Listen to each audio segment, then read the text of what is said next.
निर्धारित करना कि हम कार्तिक के जो 7 नियम है, कार्तिक के महीने के जो 7 नियम बताए गए हैं, कम से कम हम 7 नियम में से एक नियम ऐसा पकड़ें जिससे हमारा जीवन सार्थक हो जाए।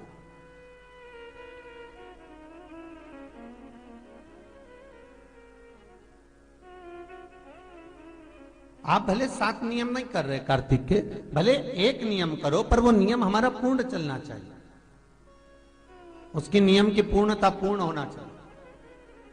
आपको कहा था कार्तिक के 7 नियम हैं, उसमें पहला दीपदान, दूसरा तुलसी पूजन, तीसरा भूमि पर शयन, चौथा शरीर पर तेल नहीं लगाना, पांचवा सुंदर दलहन की चीजों का त्याग करना, और छठा ब्रह्मचार्य व्रत का पालन करना, और सातवां अपने जीवन में कार्तिक के महीने में चाहे वाणी का संयम हो, चाहे भोजन का संयम हो, चाहे शब्दों का संयम हो, चाहे दृष्टि का संयम हो, चाहे इंद्रियों का संयम हो, वो संयम रखें।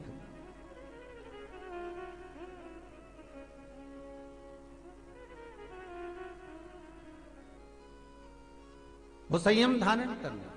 अब हमें ये ज्ञात करना है कि 7 नियम जो कार्तिक के महीने के होते हैं, कार्तिक माहत्म में जो 7 नियम बताए गए होते हैं, इन 7 नियम में से कोई एक नियम हम हमारी जिंदगी में उतार लें, कोई एक नियम हम हमारे जीवन में उतार लें, जिस नियम के बल पर हमें परमात्मा का साक्षीकरण हो जाए।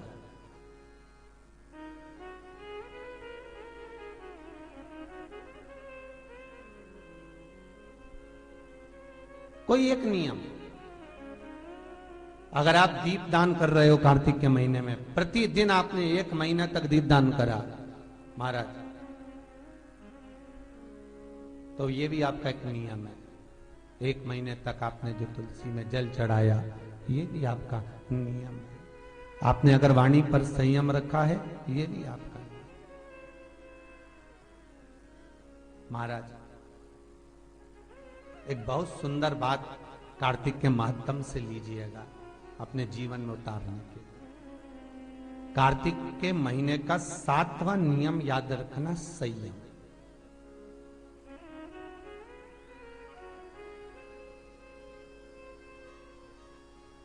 किस समय पर किस चीज का संयम होना चाहिए, ये हमारा